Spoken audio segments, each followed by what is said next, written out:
Keep it alive through these lines I write. I keep it live cause I thrive. I might just blow your mind tonight. I'm so hyped, but it's no hype. From this height, it's direct hits on sight. I'm your type, lend me your ears to show you that there's something in me. I'm not giving up, I'm standing right here, holding these days hostage. And I'll make this my year. We turning fear into love, and the love's in the air. I love doing this cause nothing compares. Nothing can share that same type of feeling when you feeling and flare. They can't catch it, it's havoc. I rip to a tear, switch a scenario. My stereos, I leave them impaired. Variables start to change and they're all in my range. I just gotta grab it, it's all mathematics. Every step is drastic, I make it fantastic. I'm trying to take your breath away. Asthmatic. This is live through the stereo. Go and let it blow, blow through the stereo. I'ma let them know through the stereo. Yo, here we go through the stereo, stereo. This is live through the stereo. Go and let it blow, blow through the stereo. I'ma let them know through the stereo. Yo, here we go through the stereo, stereo. Yeah, just nod your head with it. So explicit and vivid. Every image is intricate, intimate. I put my all into it. No scrimmage and no rules. I'm a pro tool. Hear my heartbeat, beat into the vocals. I'm so loco, lost my mind, oh no. It's Ponderoso, dope, so no overdose, cause it's dope, yo. Man, this is house grown, mixed with some milestones. So I let the style flow down like the Dow Jones. Bringing it with some foul tones, letting the crowd know we getting loud, so it's eardrum rudiments. Yeah, we bring it rude again. Move, little hooligan. Music for tuning in, full time to the 10. I'm on my clock like I told you. I'm doing this for dreams we pursue. Hey everybody, welcome back to the Anti-Media Radio, once again with your host Nick Burnby here on UCY.tv, also from the antimedia.org and a few other projects. Also joined here by my co-host DB Schwartz. How you doing tonight, man? Doing well. Just watching things change just from a couple days ago and seeing how the S&P's basically out of what was pretty much an all-time high. It looks like it's about to fall off a cliff again. So if you have stocks out there, I don't know, you might want to change them into something else unless they're in a 401k and you're going to take a huge hit. And even then I might think about it. Well, equities are soaring today. What's weird is that they're soaring on the heels of this news that the GDP dropped almost 3% in the first quarter, which is absolutely awful. You don't ever want to see your GDP going down, and of course, all the you read the articles and it'll tell you, well, yeah, we had bad weather. That's why the GDP went down, which is utter nonsense. The GDP goes down because our economy sucks. Right. Everything they've been saying for the past they've been saying we're in a recovery since 2010. They've been lying to us for 4.5 years. Well, there's reason to be bullish on the U.S., but only if you're wealthy. If you're not, then there's not much reason to think that your lifestyle is not going to continue to decline until it's approaching something a hell of a lot more sustainable, which is probably closer to the third world. They're not going to just unleash this Tesla tech. They're not just going to give people electricity. They'd rather your lifestyle drop to the level of everyone else and keep up this false fossil fuel system going and drain it until there's absolutely nothing left before they even think about giving free energy out. Yeah, man. So this GDP stuff isn't good news. I think we kind of saw it coming. It got revised down twice already. At first they said, the economy grew. It was only like 1%, but it grew. And then they revised down. It only grew 0.01% or 0.1%. No, now it's all the way down. It contracted because if we print $1 trillion out of thin air, then it doesn't matter if our productivity went up.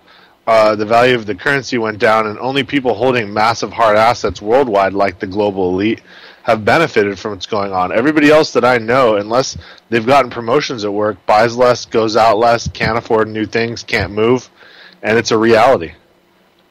Yeah, and of course, with the Iraq thing, all of our commodities are going to get hit. Our energy prices, our gas prices, our food prices. I'm working on an article about why this thing with Iraq is just another reason to start up a garden at your house or whatever. And I just got done harvesting for the day from my garden, and I got a couple pounds of food, man. It's enough. It was enough. If I wanted to, I could have eaten it all tonight and had a meal for my whole family.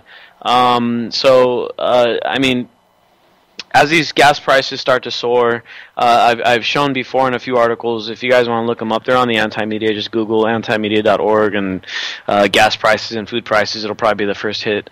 Whenever the gas prices go up, the food prices go up. Okay? And the Fed is still talking about us having a deflationary situation. They completely ignore all the inflation that actually hurts the average guy, the average Joe. Now, maybe the absolutely exponentially wealthy aren't seeing inflation on their luxury goods, and maybe the inflation isn't there on the things that they buy. But guess what? The food and the gas, the stuff that most of us spend a big portion of our income on, it's all going up. And it's going to hurt us all in our pocketbooks, which means it's going to be less money for us to spend, less for the economy. So it's just a bad cycle. This whole Iraq thing is not good. And then we're gonna have a situation like we're seeing in Detroit. Now, how many times have we talked about the weaponization of not only food but of water? And we're seeing it take place right now in Detroit. It's laughable because it sits literally on the coast of 1/5 of the world's freshwater reserves. If people there are like, why am I not getting water? And they can probably hop on a bike and go drive down to where there is water, throw it through a life straw and get their day's drinking water, and they're good. It's just laughable. Oh, I know. And it not only does it go to show it goes to show what would happen in an economic collapse. But it also goes to show about what happens when people aren't prepared to deal with their own. Because a lot of people don't have a life straw. They don't know what it is. They don't know how to clean. They don't know how to distill water. They don't know how to filter water. They're so used to it just being piped into their house that we've become so complacent.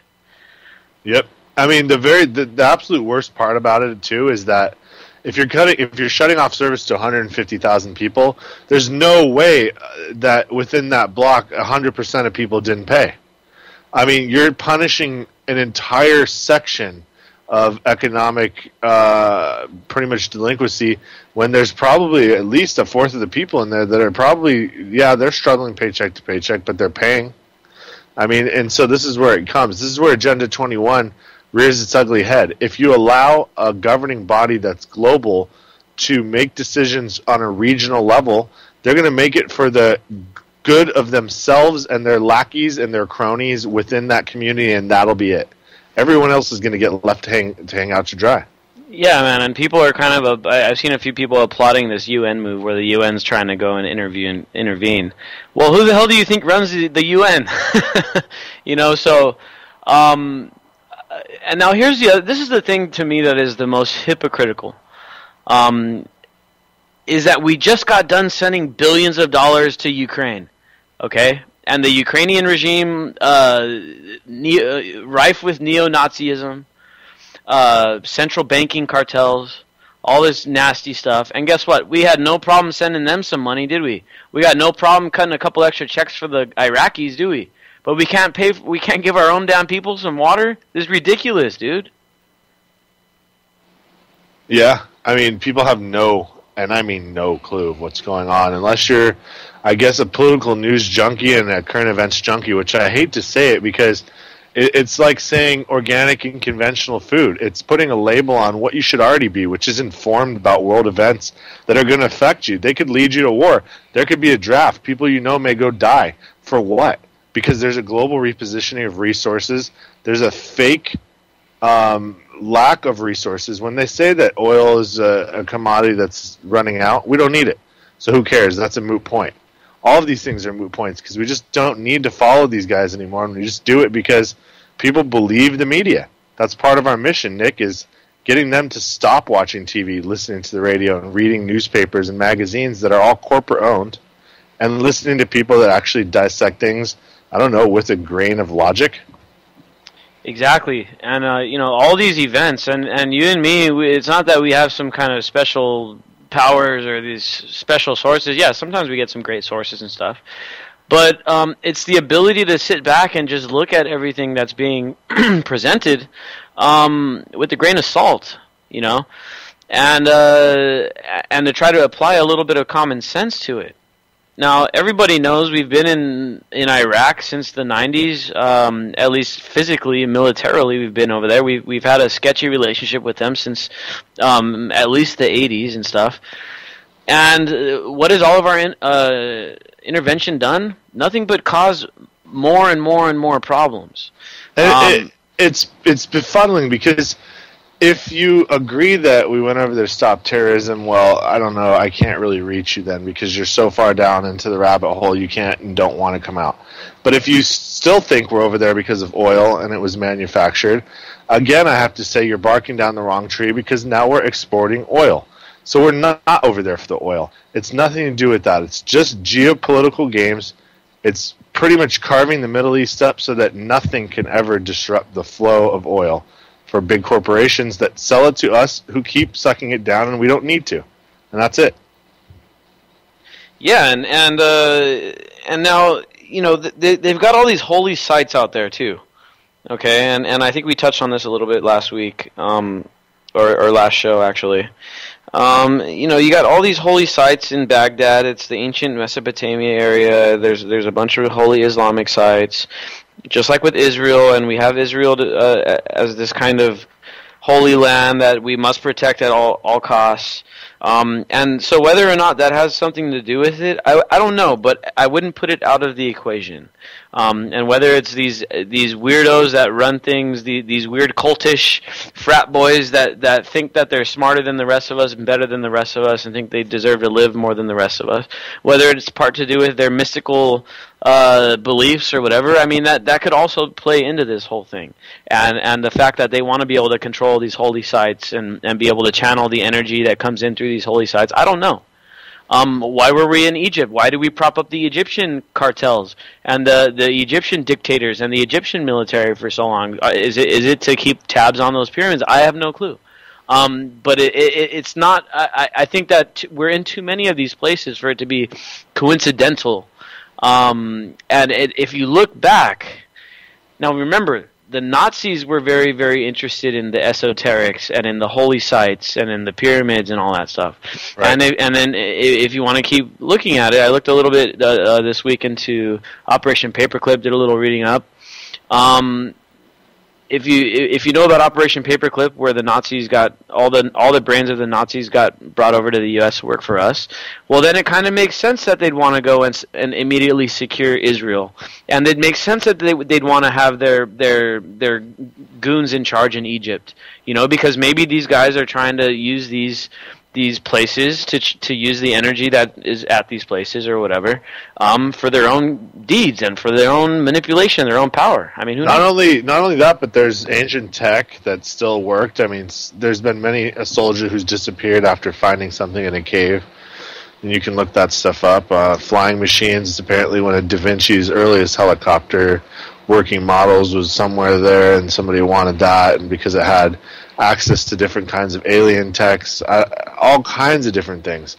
So what are they doing over there? Well, they're just controlling the Holy Land, because for years and years and years, it was the cradle of civilization, not just because humanity just started within those fertile valleys, but because energy could be generated out of ley lines and pyramids were built accordingly.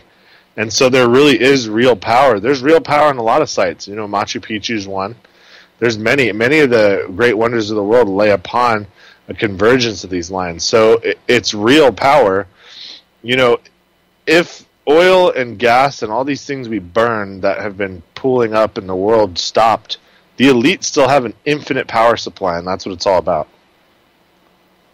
Yeah, exactly. And, you know, it's our job, since we can't beat them in a conventional type of way.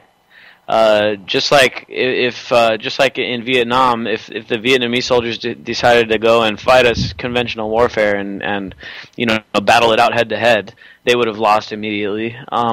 We have to take think about that and definitely take it from a guerrilla perspective, because that's our way of that's the way that the underdog can win, is by becoming a guerrilla, whether it's guerrilla media, guerrilla activism, guerrilla power, guerrilla food, guerrilla water. I mean, ways of doing it, decentralizing. We talk about it all the time. That's one of our main points on this show, is decentralizing, getting away from this centralized structure. And that's why it's laughable that the UN may stop paying for water. I want the UN to ship in solar-powered water evaporation units. These people will never worry about. There's so much humidity in the air up there. There will never be for lacking of water, and it's clean. It has no. But see, then they can't fluoride it. It's all a big game. It's all a big game of checks and balances, so they can keep in control. And everything they do that's somewhat good, it's always could be done far better. Where they only to just give up a little bit of control and allow people some say over their lives. But no, that cannot happen. And so what happens if the UN does come in and pay the water bill? They're good for another 3 months, then what? Yeah. 3 months from now, they're going to run into the same problem, because the problem isn't that there's no water. I mean, like you said, plenty of water. They're sitting on 1/5 of the world's water supply right down the street.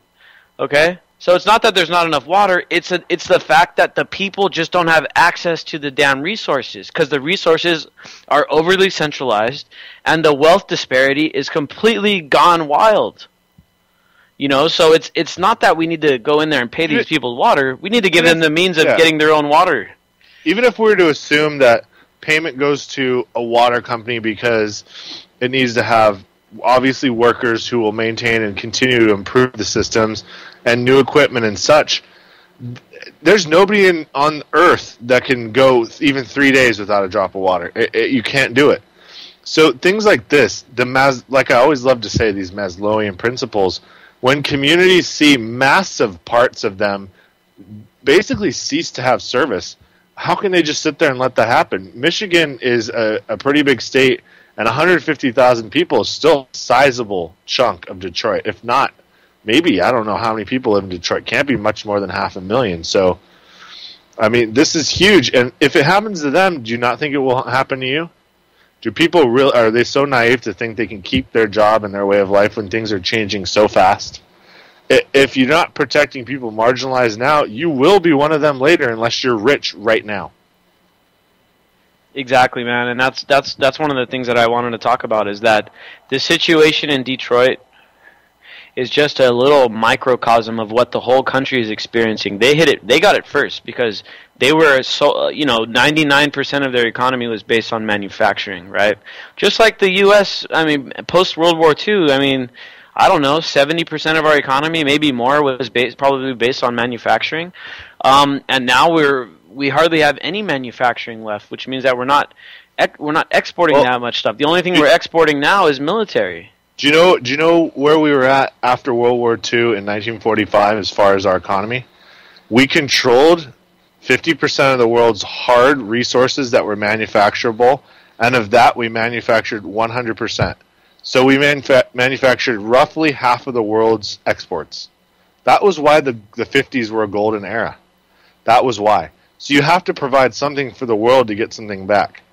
Where are we at now? Well, we're at a place now where the only thing that matters anymore is intellectual ability and property, and the ability of your population to develop innovation and new ideas. Now, we've always excelled at that because of our diversity and our skill set and pretty much our freedom. But when the freedom is eroded, when Common Core gets involved, when bureaucracy invades every facet of life, we're probably already behind now a lot of countries in things that are very important. And how do we reverse that without pretty much reverse everything that's been set up, which is in our entire governmental structure? Yeah, man. I mean, in many ways, South Korea is already beyond it. They've already passed us up. Because now they've got manufacturing, they've got tech, they've got freedom, all things that we're starting to fall behind on. Now, what do we have a bunch of? A bunch of rich dudes that have monopoly over intellectual property, but that isn't productive. That just means that they're going to get royalties from anyone around the world that builds their stuff. That's not going to make any jobs. That's not going to get people work. And what do you do in this country if you're not exceptional and you don't have money? Well, you get a horrible job and you never contribute. So that's where we're at. There's not program like a ABC school in Japan, or like these massive LSAT equivalency tests in China where 10 million students compete for 1 million positions. There isn't that kind of environment going on here anymore. We used to have that, and we dominated the world because we had the hardest working people with the best education, healthcare, and a huge industrial base. And it was all eroded so that the profits went into the hands of the few slowly. And now we'll look where we're at, on the cusp of being a third world country ourselves, but with this enormous military that we have to use to feed our lifestyle, or else it ends. Exactly, man. And I want to tie this stuff in here with a few other things. We talked about the GDP, the economy. Detroit is just a microcosm of what is going on. Now, the ACLU has opened up an investigation into this militarization of the police force, and this was even on NPR. I saw someone post something about it. So we got this perfect storm brewing here. We got this economy going under. We got the bureaucrats, weighing us all down. We got the billionaire elite that basically have made off with all the resources, and they're ready to dip out on us as soon as the word is given. It's only a couple. It's only 1,000 or 2,000 of them. That's only a few planes, man. It's not going to take much for them to skate off into an island somewhere. But they don't see it. I know there's and you're right, Nick. It's probably like 3,000 people, and I think now that like the 1,500 older guys are now trying to hand the reins over to the 1,500 younger guys, or however it works out. And those dudes are understanding like the only thing that gives life meaning is how it's kind of set up now, where it's this huge, giant, disorderly and barely functional mess. But we're going forward. We are. The technology's keeping up with us. We're hitting a point now where we're going to have to start controlling people, not through this massive grid like they want, but just making it to where we have our populations pretty stable in our countries, not too much more growth in most places. And the way we can do it is the Indian way. They give them a car if they get their tubes tied. We can give them an education or something. There's all these really humane ways we can stop ourselves from going over our resource base, but we're at a good spot now, and people just need to hold on and not go crazy about it and suffer for the next 10 years until we get this awesome sustainable grid set up, and we'll be back to this lifestyle in a decade. I know we will. Yeah, man, and now the problem is that the government is making preparations for things that go the wrong way. And which tells me, well, they're either anticipating it or they're hoping that it happens. And now back to this whole border thing and this whole immigration crisis, quote unquote. We talked about it a bit on Monday. And when you look at the bigger picture, the immigration stuff, and me and you, DB, we live like really close to the border. I live about 10 miles away. You live about 20 miles away.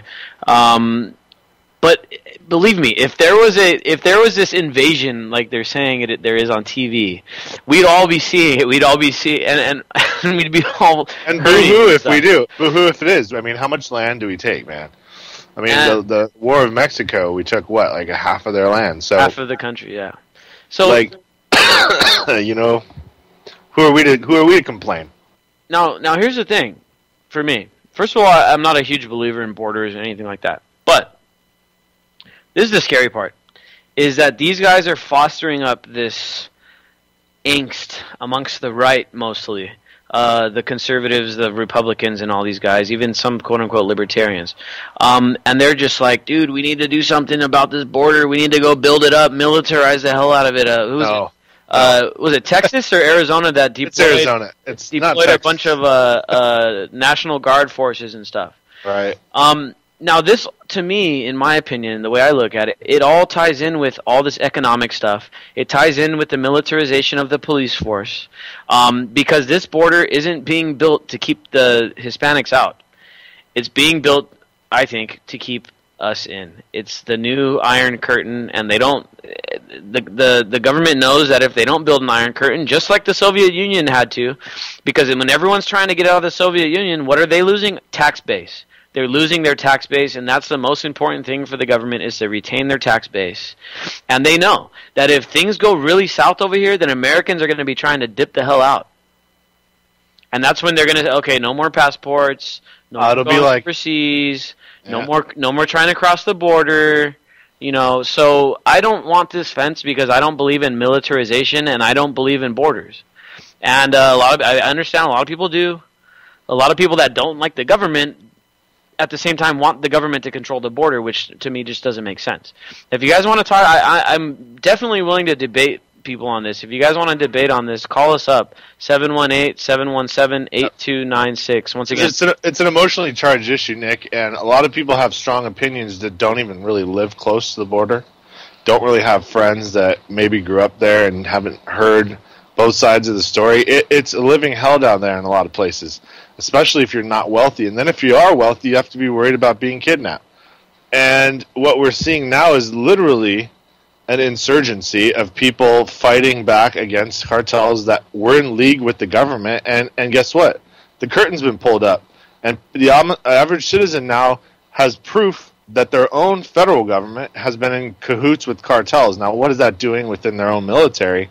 It's dividing them. We're on the verge of seeing something spill over here. And why are they allowing children and women in? Because honestly, it is the humane thing to do. Are we going to allow them to stay there in this massive war brewing? Mexico is on the verge of a civil war, in case anybody didn't notice it.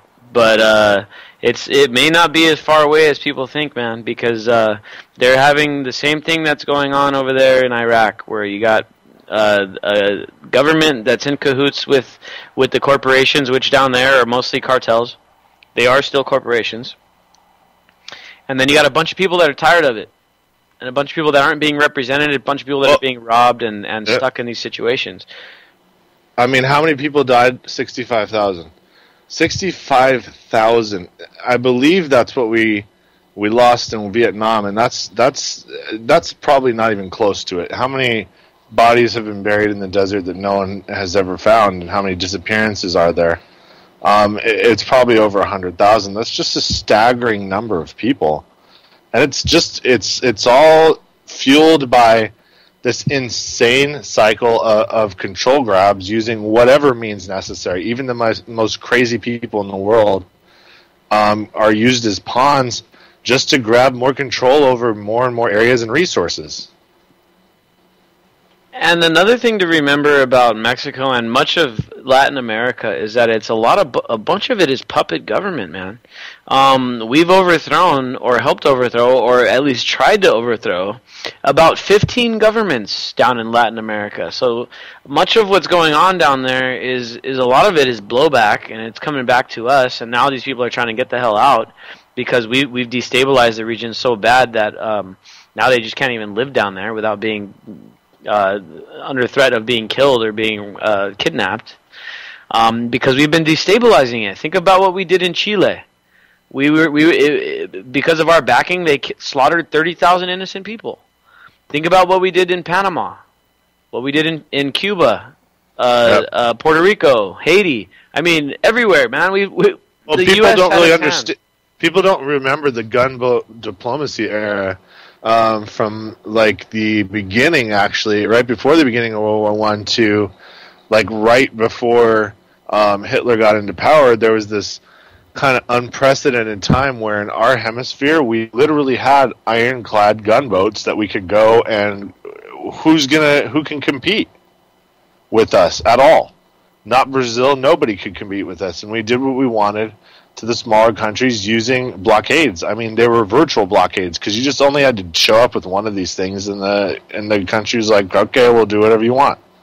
And they would throw coups using these things and then get inside and infiltrate. And that was the beginning of economic hitmen, especially the United Fruit Company. I know that for sure. Honduras basically was owned by a company. So, yeah, man, we've been doing this stuff forever. And like all things, even if it does take a generation or two or three, there'll be a blowback. And the destabilization has reached the point where if people in Central America are risking going through Mexico to get to America, it's really bad. Yeah, and we can't forget about the whole drug war situation, which is driving a big portion of what's going on down there. and our policies with the drug war, where we basically have driven all of this drug networks underground. We've forced them into violence. We've forced them into turf war. That's where most of the violence comes in Mexico, is turf war between these cartels. Now, the U.S. Picks sides on this, and we back some of these cartels, like the Zetas cartels, which is one of the most violent, yet we're the ones supplying them with the guns, and we're supplying them with clemency whenever they get caught, and we let them go in exchange for information. So you got that, and then you got the Mexican government. There's been plenty of times when they've tried to sit there and legalize drugs. They've tried to say, okay, well, the only way to fix it is to legalize it. And I spent time in Mexico, about a month down there, and a lot of the people I talked to were in favor of drug legalization. Even the hardcore Catholic people were in favor of drug legalization, just because they understood that's what we need to quell all this violence. Let them do the drugs out in the open. Let them traffic the drugs out in the open. But guess what happens whenever they try to do that, or they even start talking about it, or a petition starts circulating? The U.S. government comes in and they threaten. Oh, you want to do that? Oh, there goes your $15 billion in aid, or there goes this. There goes your jets. There go your Humvees. And that's what they do. We control them. They are a puppet. The Mexican government is a puppet of the U.S. And everything they're doing, all this stuff, working with the cartels and all that stuff, we know all about it. We just turn the other way because we have selective morality, selective humanitarianism, and that's one of the hugest problems that this country faces. We get lied to about Iraq. We get lied to about Libya. Oh, we got to go into Libya because it's a humanitarian crisis. Well, what about Saudi Arabia? What about Qatar when the people try to rise up and they slaughtered them in the streets? You don't say nothing then. Right. I mean, these are our allies, so we're never going to turn our propaganda machine against them until we've drained the last drop of oil, and then I'm sure we'll steamroll them too because there'll be a liability with all their information. So, we'll go in anywhere and do anything. Now, one thing I've noticed, and this is kind of interesting, is Uruguay started to allow basically marijuana. It's completely legal. And they allow people to grow it and have clubs, and it has to be under a certain THC. I think it's pretty liberal, though, like 18%, which is it's pretty good. And good. Sure enough, what's happened is this massive drop in petty crime. Massive drop, like a 17%, which is a lot in a country where people don't have much. People, I guess, are pretty mellowed out by something they can grow at home. They're not going to go out and rob somebody. Well, yeah, and that and probably a lot of the crime had to do with marijuana. People getting tied up for petty crimes, thrown in jail over a little sack of weed or a couple joints or whatever. And believe me, the government is probably not very happy about what they did down in Uruguay. And Nick, it's 6 cents a gram from the cartels, and these people, anybody on the street, can turn around and go sell it for $1 a gram from any of these now burgeoning tourists. Which is nice. I mean, that may be a country I'd be willing to visit. All right. Let me see here. Now, we got through some of this news and stuff. We were going to have a caller call in, but he may not be able to call in. He just texted me. He said he's on the road, so we'll see. But he was an activist friend of mine here in San Diego because we're working on some big things, not only protests and stuff, but we're getting ready to open up an activist house where it's a place for people to come and meet and share ideas and talk about things, build stuff, and come up with just ways of doing things outside of the box. A lot of the time, a lot of the stuff that we talk about here, building gardens and just stuff, things that we can do without the government being involved that can improve our community, because that's, in the end, is the only thing that's going to save us. The only thing that's going to help us in the end is if our community gets strong enough where our community can take care of itself. Meaning we can take care of our poor people, we can take care of our homeless people, we can take care of our hungry people, and all the people that have excess are willing to voluntarily pitch in to help everybody else out. That way we can get rid of taxes. No one's got to be forced to pay taxes that they don't want to pay. But the whole point is that a lot of the things that aren't controllable need to be helped out. People need to help out with that stuff, and I see a lot of people, because I made some posts today, and you know, I'm trying to shed some light on this immigration issue, because people, like you were saying, they are very emotionally involved, and people are like, well, I don't want my tax money going to feed a bunch of illegals. Well, guess what? The illegals aren't your problem. The government is your problem. It's the government taking your money and using it how you don't want it. Well, it could be a windfall. I mean, think about it. If we can get a particular demographic of people to come in big numbers, and they largely are libertarian valued. That's the great thing about it. I mean, there's this sweep coming up of people that they'll do the dirty jobs and they'll work hard, and then their kids will get, you know, pretty good jobs, and they'll end up going to college. And they're mostly, they like to think they're Republican, but they really are libertarian. They don't want heavy taxes. They pretty much want government just out of their stuff. Just protect the country, and that's it. And protect us on the world stage, and keep our culture and our values intact, because they've worked really well. I mean, yeah, they need some tweaking, but they've worked well at providing prosperity for people that wanted to work hard, better than anywhere else had worked before ever. So they wanted to get that back, and people think it's a bad thing what's going on, and maybe it'll hurt temporarily a little bit, but you're going to get an influx of creativity and a lot of drive coming in for the most part. And it's going to be a good thing for people that tap into it. There's going to be a lot of industries now that have a lot of new employees coming up, and they'll be willing to put in the work. Yeah, man, and these people are fleeing bad government. So that tells you they have this. First of all, they have an inherent distaste for government, and they've got an inherent distaste for unjust laws. If they're coming into the country ignoring laws, then guess what? These are the kind of people that we want in the country, because they're not going to sit there and just abide by laws just because the laws are on the books. These are the people we want. These are the people that are question things. What kind of law is it? I mean, what have we become? We used to have Ellis Island that do the cursory thing. I mean, they weren't rejecting people or only letting people in with skills. We have enough. I mean, when you travel across this country, we have tons and tons and tons and tons of space. And people, we can pretty much be productive anywhere with what we have on the technological level right now. So there's no need to say we're going to be overcrowded, there's too many people, we can't feed them. It's not an issue. It just needs to be, our whole way of thinking needs to be changed. We can have the right kind of people and give them the right tools, and everything will actually get better. Exactly, man, and that's the direction we got to go. We got to stop thinking of humans as illegal. We got to stop thinking of these artificial borders as some kind of real thing. They're fake. They're just lines drawn in the sand, and yeah, sometimes they build fences on top of them and throw a couple tanks over there, maybe a couple drones. Right. But it's all fake. We're all humans. We're all citizens of the world. We're not citizens of a certain geographical area just because we're born there. I mean, what do people really think when the demographic down in the Southwest is 60, 70, 80% Latino, and the political will starts to become to go back and help their families in these awful, despotic countries where they're just totally corrupt, way more than we are here. I mean, we can see something of a NAFTA happening from annexing things and just keep continuing to go down there. It's going to be a weird future, I can say that.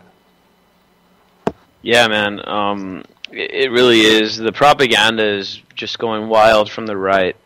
Now the left is picking it up, because believe me, the left wants the border militarized just as the right does.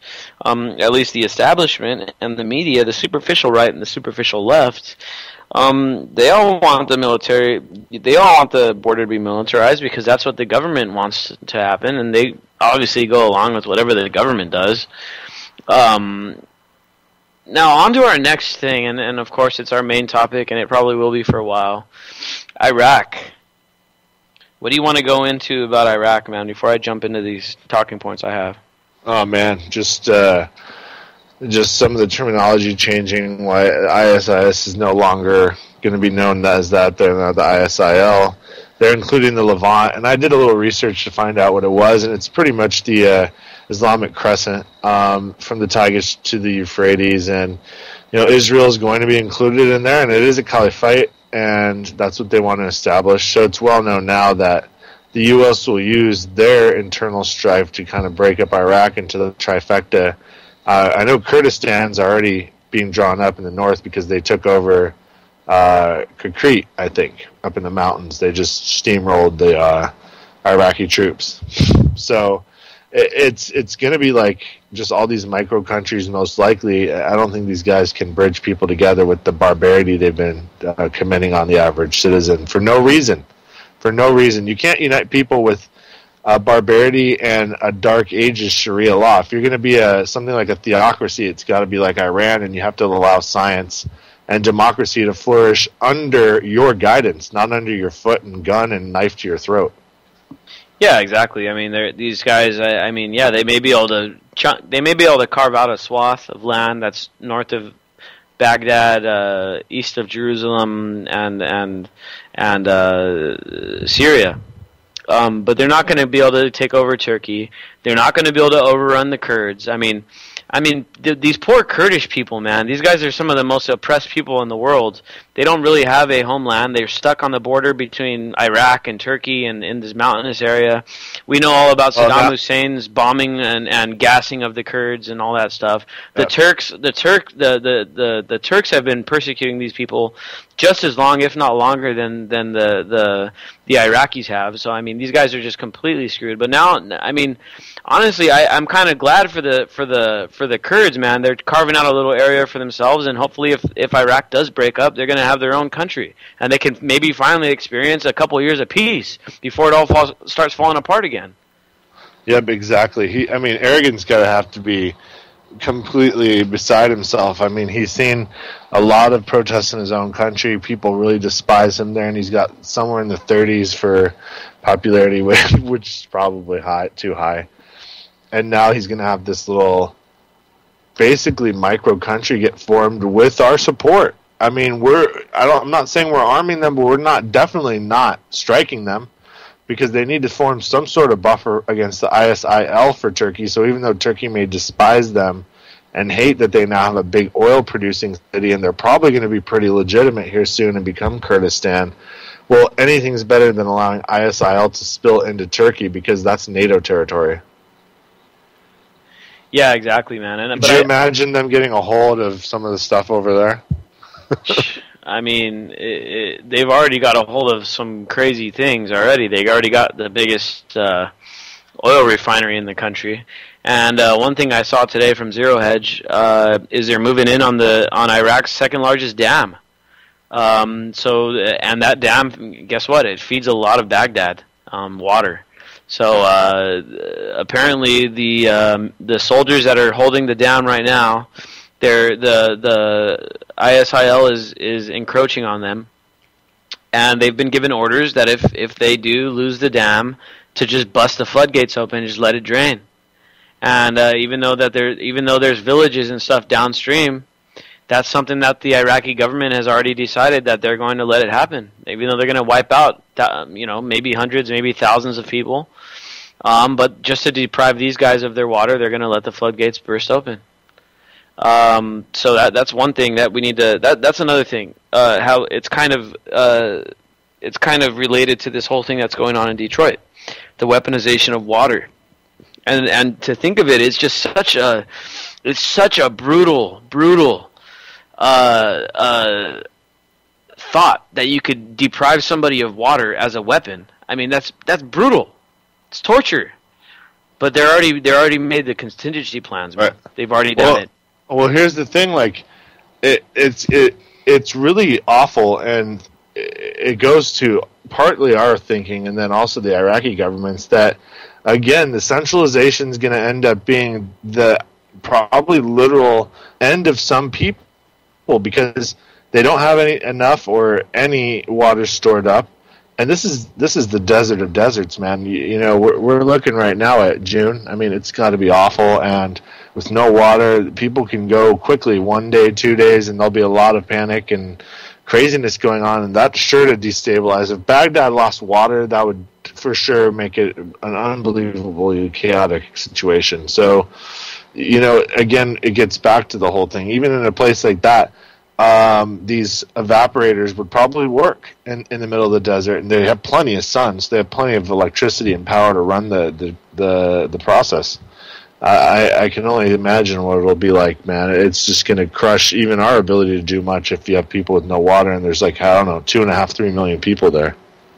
Yeah, and it goes back to this idea that centralizing your staples, your essentials, your water, your food, is a bad idea. Because guess what? One guy can get it. One group can get a hold of your whole water supply for your whole country, and you're done. That's it. You're done. And it's something that we have to think of as Americans to protect ourselves. We don't want people controlling our food supply. We don't want people controlling our water supply. Because one day or another, whether it's the government, whether it's some kind of, whether there's a revolution and some idiots take power, some warlords or whatever, the water and the food can be weaponized against us. And if you're not self-reliant when it comes to that stuff, or community-reliant, you're done. That's it. You're done. You can't go more than a few days without water, and you can only go a few days without food before you start losing your mind. Why wouldn't it be weaponized? Because it's so tantalizing. That and our grid are ancient dinosaurs, the way we do things. I mean, other countries are shifting to vertical farming so things can be local and keep shipping costs down, because everything's so energy fragile. And we just keep, consuming like there's no end in sight, and going to war when there is an end in sight, and then establishing a base there and taking all of the oil, and then when that's done, we leave. And it's quite simple in that way. So, yeah, man, we're very, very vulnerable to the new advanced social weaponization, the stuff that'll make huge populations start doing desperate things, and they become an enemy to the state themselves, where the enemy may be 3 or 4 or 5 fronts from within, from 3 or 4 countries, and from space. I mean, that's when you see the chaotic fall, and that's when things like Rome's empire end is things when that happens. Yeah, and the same exact example applies also with this refinery that is being fought over right now. As far as I know, the rebels are still in charge of it, are still holding it. But this refinery distributes a good portion of the gas that the Iraqis use. It's not the stuff they export, it's the stuff that they use for their gas and their driving. So with the rebels in charge of this refinery, that'll basically paralyze Baghdad as well. So, I mean, these guys, let's face it. Looking at it right now, the rebels are at a tactical advantage. Even though their numbers are way less, they're moving in on this dam, and they've already moved in on their biggest refinery. And once you do that, you can put then what? Then Iraq has to start importing oil? Is that what they're going to have to do? To run their tanks and all that stuff? I mean, these guys screwed themselves. With what money? I mean, all their gold got stripped out of there with a quickness. That was part of our spoils, so they don't have any hard assets but oil and untapped desert land that could probably be made into prime solar panel territory, but that push hasn't come yet, and the people should really get behind that when they see what's going on now. Oh, the dam's out, and it's gotten taken over, and we can't make any water, and no electricity, and no fuel's coming in. Well, dang, there's 3 million of us. How many hours before all-out chaos breaks out? I mean, ordinary citizens have got to ask themselves that and start demanding this Maliki make these changes, because otherwise just boot this guy out. Throw him out. He does nothing for you. Now, the U.S. has repeatedly said, or claimed, at least that's what John Kerry and Obama keep saying, that we're not going to do anything unless Maliki, hits the road. And now today, Maliki came out and he was saying, well, I'm not going anywhere. I'm sticking this thing out. No one's helping us. He basically said, I'm not going to make concessions to the Kurds or the Sunnis because they're not backing us right now. They're not helping us out any. And so this guy is just a total goon, a total politician, a total puppet. Obviously hell bent on his own, his own goals and his own political things, and probably his own money. He's probably a millionaire, if not billionaire, obviously. And this guy, he's gonna take everyone down with him, man. And it's sad. And all the bombing in the world from the U.S. wouldn't fix it. We don't support bombing it because we've been bombing the damn country since the 90s. It hasn't fixed a damn thing. But this Maliki guy, which we installed into power, which we backed, is now getting ready to destroy what's left of Iraq because he's not going to bow down. Right. He just doesn't want to. I mean, what's he going to do, though? All his money's out in our systems. He can't just flee somewhere. So his days are numbered if he doesn't play ball. What does he possibly think is going to happen from this? I mean, this guy has to absolutely just be insane.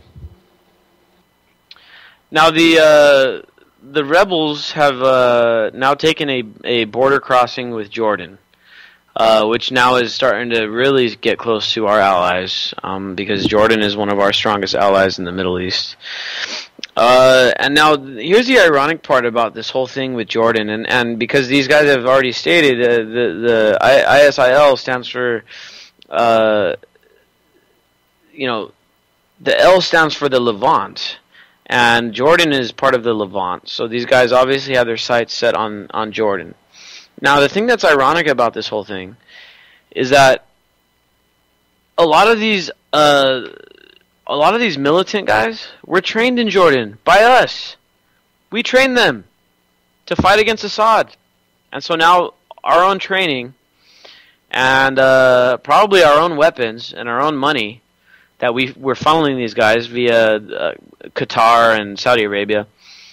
Now it's coming back, and not only is it running rampant through Iraq, but now it's going to be turned back and probably used against the Jordanians as well. So it just goes to show this entangling, crazy foreign policy that is just so mixed up, and all it is just a bunch of money being spent. There's no there's no common sense to it at all. When it comes to the perspective of benefiting the taxpayer, which is paying for the whole damn thing, it's not helping us at all. Who is it helping? Only one group in the U.S., the military-industrial complex and the bankers that have to finance the government to pay for it all. That's all. These are the only people that are going to benefit from this thing in the U.S. Yep, exactly. And they play too dangerous of a game that I think now the division coming from the very, very top, where the plans and the course is going to have to be altered to kind of get rid of this portion of him, this parasitical portion, this completely crazy war criminal type portion. They served a purpose at one point. You know, they did consolidate power for the elite and grabbed all the resources, but now they're leading to the destruction of the planet. Now, is their removal enough for us at large in population, where when the curtain is lifted, we're going to allow these guys to continue to control things? Will that earn them leadership, preventing the end of the world and preventing World War III and prosecuting all these guys and pretty much cutting ties with the psychopathic part of their sect? Is that going to be enough for us to forgive them? Or are we still going to demand that even they stand trial for what's happened for years? Because these crazy trials going on, I sent you a few links, Nick, but some of these crazy international tribunals going on that nobody knows about right now, they're some pretty sick things that have gone on for a long time, and people are about to pay the piper for them. And I believe because the cannibalization from within at the very top has begun. Yeah, man. I mean, there's just some wild things going on with this whole thing, and are we going to continue to allow it? I don't know. I hope not, because if we do, then it's bad news, not only for us, but being that we have the largest military in the world, it's bad news for everybody. And we talked about this whole thing with Ukraine. Until the U.S. and the Russians and the Chinese are able to reel in their own governments, then there's never going to be a legitimate, democratically oriented revolution, because guess what? They're all going to be co-opted. They're all going to be controlled. We're going to rush in and throw billions of dollars at them, just like we did in Ukraine. Meanwhile, our own people are dying of thirst in the streets in Detroit. No shit. Can't believe it. But, I mean, we talk about bartering and stuff all the time. Now, there's an article out of Forbes, and I'm sure you could find it elsewhere. It's just the first place I found it. That the IRS now is making a big move into taxing the barter economy. And it's not surprising at all. Yep. I've surprising. I've heard that there were some agents at the swap meet down here making sure that nothing that was potentially harmful could be traded on an open market where children or non-consenting adults may get a hold of it. So in other words, you know, things like people could be selling candy bars for 25 cents and putting razors in them or stupid stuff like that. And to think that a giant corporation would intentionally put pretty poisonous ingredients within their own food and poison us slowly is no less a crime. It just shows the hypocrisy and how these agents of these agencies are in fact private individuals at private corporations working for other private individuals and not serving the public at all. And they really just don't have much authority if we don't believe in it and we pretty much question our own court system beyond our own regional one. In other words, the federal court system has to be pretty much abolished. I agree completely, man, and it's all about ruling ourselves at least from the local level, if not the personal level. There was a hilarious article came out of The Onion earlier today. Let me see if I could find the title of it for you guys, so you guys can find it too, because it's a really good one. Let's see, where are you here? Anyway, it's talking about humanity is surprised why it hasn't figured out a better way to govern ourselves besides letting these power-hungry idiots control all of our decisions. And it's kind of one of these things that I talk about a bit, and it's funny because obviously The Onion is satire, but a lot of their satire comes with a grain of truth to it. But it even mentions it there, and it's something I talk about, is that we've been on this same experiment for so many thousands of years. We've been running things the same way for thousands and thousands of years. We've had this corporate rulership, this corporate elite that makes all of our decisions for us, draws up all the borders, sends us off to war to defend them, or sends us off to war to go raid the resources from somewhere else. But it's like, when are we going to learn? When are we going to evolve? When are we actually going to pick up a damn history book and realize that we can't do it the same way again? And I get all these people, and a lot of my conservative friends, and I love them, and they're great people, but they all want to go back to this idea of this Constitution that we used to have. But we got to face the facts. We got to wake up and smell the coffee here. Almost every country in the world has a Constitution, and almost every country in the world is effed up. And constitutions don't fix things. Constitution is something that ends up building complacency, and it ends up being a crutch. And we got to not settle for that anymore. We can't settle for this big federal constitution that's going to protect us all. No, because it doesn't. It may work for a temporary time for some people, but it never works universally for everybody for the whole time. It always ends up failing, just like ours is failing right now. So if we're going to talk about really making these reforms, we got to really talk radically, and we got to talk about self-governship or local autonomous governship, and really that's it. And we want to talk about things that are provided at a national level, like maybe a national defense and stuff like that. But even that doesn't work. Look at what happened. Every time we can point back to Katrina, we can point back to, it doesn't matter how many billions of dollars get thrown, the trickle down is awful. I mean, they're putting them in formaldehyde freaking trailers, and then people are getting cancer, and now we're going to have to pay these people millions of dollars. And they're completely inept, corrupt, and awful, and that's not their true purpose. We all know this now because of the camps. So, get rid of them. We need local level. We don't need anything beyond that for anything really except an actual military. And they'll be accountable to our Constitution until we come up with something better that serves us all. That's what we have to be at this point. Now, we got this story here from out of the UK, but apparently there's activists going all over the UK planting weed everywhere in public, which is good, which is awesome, because that's the kind of mentality we need. And just like we talked about at the beginning of the show. That's what we need to do with this radiation fallout pattern.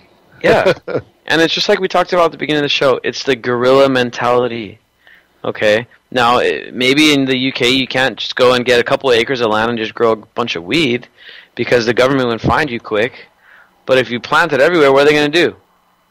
How are they going to stop it? You can't beat up a plant.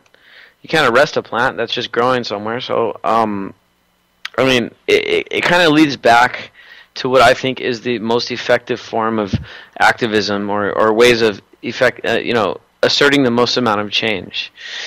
And it's not by go to head-to-head war with these ideas or with these governments and any of this stuff. We subvert them through good ideas. We subvert them through guerrilla tactics.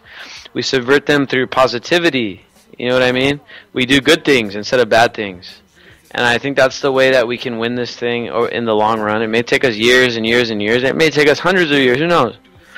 But eventually, just because of the fact that evolution and the laws of evolution exist, it's inevitable that we as humans improve our situation and bring about these things that we talk about. You guys.